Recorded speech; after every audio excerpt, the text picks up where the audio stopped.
मैं कह रहा हूँ, हम जवाब देंगे। जी, बोलिए बोलिए। मैं आपसे कहना चाहता हूँ कि आप बोलिए। इज्जत को काले हो गए। क्या ये शोक का विषय है? एक महिला का आस्था का विषय है, एक धर्म के लिए। तो क्या अगर कोई लाना था तो हिंदुओं में क्यों नहीं है? हमारा मन करेगा तो हम 40 दिन शोक मना सकते हैं, 13 दिन मना सकते हैं, 11 दिन मना सकते हैं, बरसी भी मना सकते हैं। लेकिन मुस्लिमों की इज्जत के लिए रखा गया। भाई वो हमारी उन महिलाओं की अपनी मान्यता है। थोड़ा शांत रहिए, ब्लड प्रेशर ठीक नहीं है, स्वास्थ्य तो ऐसी चीजों को कानून में लाना ठीक नहीं। आपको भी थोड़ा सही। पुनर्विवाह ठीक है भाई, हम भी इसको कोई विरोध नहीं कर रहे। ये जो कल से बात कर रहे हैं कि विरोध कर रहे हैं, हमने किसी कांग्रेस के विधायक ने विरोध किया? कहीं किसी मंच पे विरोध किया? किसी चैनल पे विरोध किया? लेकिन हम चाहते हैं कि जब समान है तो समानता तो लाइए। एक तरफ तो कह रहे हैं उत्तराखंड में समानता हम ला रहे हैं, एक तरफ एक जाति को हम अलग कर रहे हैं। तो इसका मतलब तो या तो सीधा सीधा कहो कि हम एक धर्म पे ला रहे हैं, हम दूसरे धर्म पे नहीं लाना चाहते। आदेश जी, गोपाल सिंह राणा जी से ना पूछना मैं क्या लाना है कि नहीं लाना? मैं तो इनके सामने कह रहा हूँ भाई साहब, मेरे इसकी कोई दिक्कत नहीं मानने वाला। अगर एक बात क्या उनके परिवार में महिलाओं को दिक्कत नहीं होगी? आस्था तो उनकी भी होगी। अगर इन महिलाओं को दिक्कत थी तो उन महिलाओं को भी दिक्कत होगी। तो अगर कानून है तो सबके लिए हो। मेरा ऐसा पुरुष है, इनकी महिलाओं से पूछोगे तब पता चलेगा ना। अरे मेरा झगड़ा थोड़ी है नहीं भाई, ये तो पुरुषों का मैटर। भाई महिलाओं की बात हो रही ना, क्योंकि महिलाओं के लिए है बिल मेन, तो पुरुषों के लिए है ही नहीं ज्यादा इसमें। नहीं। तो मेरा आप सबसे आग्रह है कि इसको प्रवर समिति को सौंपा जाए और इस पर जिससे विचार समय मिल जाएगा और जो इसकी त्रुटि वो दूर कर दी जाए। धन्यवाद। माननीय सदस्य श्री भुवन कापड़ी जी। जो संसदीय कार्य मंत्री जी क्यों परेशान है, गुस्से में है? इनको उम्मीद थी कि कांग्रेस के लोग विरोध करेंगे, वेल में आ जाएंगे, बैठिए। तो इसका फायदा मिलेगा। अब हम लोग तो विरोध कर रहे हैं, हम तो प्रवर समिति की बात कर रहे हैं, इसलिए परेशान है कि हम लोग कहीं ना कहीं कह रहे हैं भाई फेल हो गई। आदरणीय अध्यक्ष जी, सबसे पहले तो मैं आपका धन्यवाद करता हूं कि इस महत्वपूर्ण विषय पर आपने मुझे अपनी बात रखने का मौका दिया। यूसीसी जो पिछले 2 सालों से मीडिया की सुर्खियां बना हुआ था, पिछले कुछ दिनों से और मीडिया की सुर्खियां बनाई गई। हर व्यक्ति पूरे प्रदेश में, देश में ये सोच रहा था कि यूसीसी आ रहा है, यूनिफॉर्म सिविल कोड,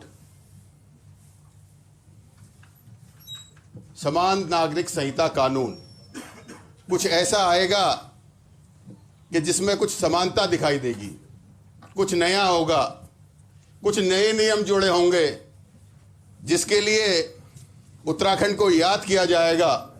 और हम भी सोच रहे थे 20 महीने लग गए, 182 पेजों का ड्राफ्ट है, इसके अंदर कुछ तो होगा। सरकार ने कहा 2 घंटे में चर्चा शुरू होगी, तो सबने जितना पढ़ सकते थे पढ़ा। चलो भाई, आपका धन्यवाद है कि आपने हमें 10-12 घंटे पढ़ने के लिए दे दिए। तो सबसे पहले शादी रजिस्टर्ड, बड़ी बात कही गई भाई, यूसीसी में अब आ गए हैं, शादी रजिस्टर्ड होगी। तो मैं तो पहले ये कहूंगा कि शादी तो 2006 से रजिस्टर्ड हो रही है। भारत के संसद में 2005 में ये बिल पारित हो गया कि भाई जो भी शादी होगी वो रजिस्टर्ड होगी, उसके बाद अन्य डॉक्यूमेंट्स बनेंगे। इसमें नया क्या है? बात शादी में तलाक की करें तो 3 तलाक एक समस्या थी, वो पहले ही खत्म हो गया।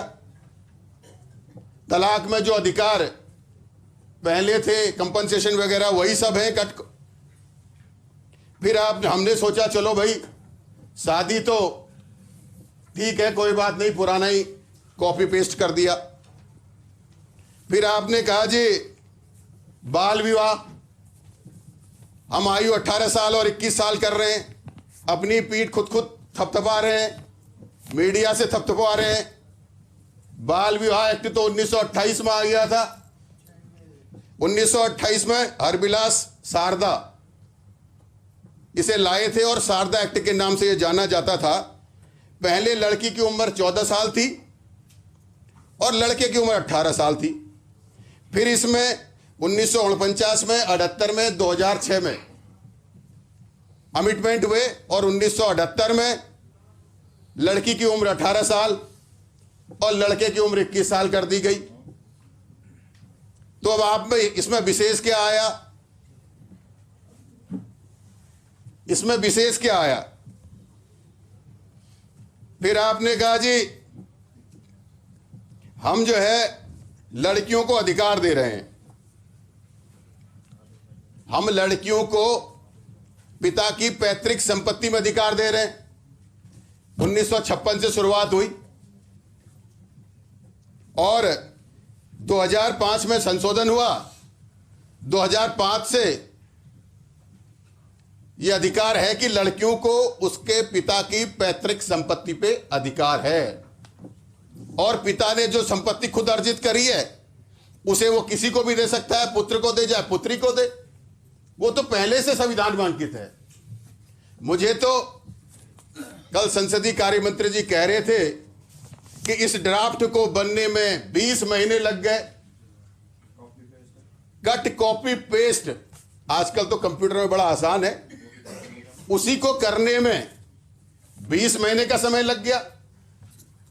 मैं आपसे कहना चाहता हूं, ये उत्तराखंड हो चाहे भारत हो, वो परंपराओं का देश है, वो संस्कृति का देश है, वो विविधता का देश है, वो धार्मिक मान्यता का देश है, अलग अलग धर्मों की मान्यता का देश है। सबके अलग अलग धर्म है, एक ही धर्म में भी अलग अलग मान्यता है। जैसे अभी आदेश चौहान जी ने कहा, सुबोध उनियाल जी की चाची की मृत्यु स्वर्गवास हुआ तो उन्होंने बाल कटाए, प्रेमचंद अग्रवाल जी ने नहीं कटाए, उनके भाई की मृत्यु हुई। ये अपनी अपनी मान्यताएं हैं, दोनों हिंदू धर्म के हैं। हिंदू धर्म के अंदर ही अलग अलग मान्यताएं हैं, हिंदू धर्म के अंदर ही शादी के अलग अलग तरीके हैं। सभी धर्मों की अपनी संस्कृति है, सभी धर्मों की अपनी विचारधारा है और जो हमारे धर्मों में शादी की परंपरा है वो धार्मिक के हिसाब से है।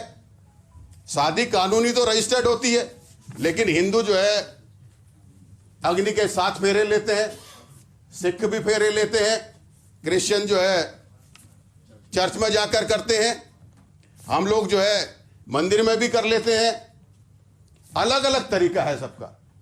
तो ये धार्मिक परंपराएं हैं जिनसे ये देश चल रहा है। यही हमारे देश की खूबसूरती है कि सबके धर्म की अपनी परंपराएं हैं, सब एक दूसरे का सहयोग करते हैं, सब एक दूसरे का सम्मान करते हैं, सब एक दूसरे को जानते हैं। इन सब चीजों में तो मुझे ये लगा कि ये सारा जो विधेयक है ये कट कॉपी पेस्ट है। जो इसका प्रचार बाहर विस्तार से किया जा रहा था कि भाई यूनिफॉर्म सिविल कोड, समान नागरिक संहिता कानून, तो सबको बड़े समान अधिकार मिलने वाले हैं। तो ये तो मिले हुए अधिकारों की बात है। हाँ, एक विशेष उपलब्धि है, एक विशेष उपलब्धि है जो युवाओं की गोपनीयता को भंग करने के लिए, उनकी आजादी को खत्म करने के लिए, उनकी जो अपना एक जीवन होता है, युवा अवस्था जो पड़ाव है, उस पर डंक मारने की कोशिश की गई है। एक तरफ तो आप कह रहे हैं कि भाई आप शादी करोगे तो उसे रजिस्टर्ड कराओगे, दूसरी तरफ आप कह रहे हो कि आप लिविंग रिलेशन में रहोगे। लिविंग, अरे मैं आपसे बात सुन लीजिए। अरे बात तो सुन, अरे भाई, अरे मैंने कहा क्या, ये तो सुन लो भाई। जल्दीबाजी क्या की आपको? आप बिल्कुल सारे आपके सब सवाल, सारे सवालों, सहवास, लिविंग रिलेशन नहीं कहता मैं, आप लोग हिंदी का बड़ा प्रयोग होता है, सहवास। और सारे भाई बैठे हुए हैं मेरे यहाँ पे, और गूगल का जमाना है। सहवास का हिंदी अर्थ आप गूगल पे चेक करिए क्या है। सब लोग, आप लोग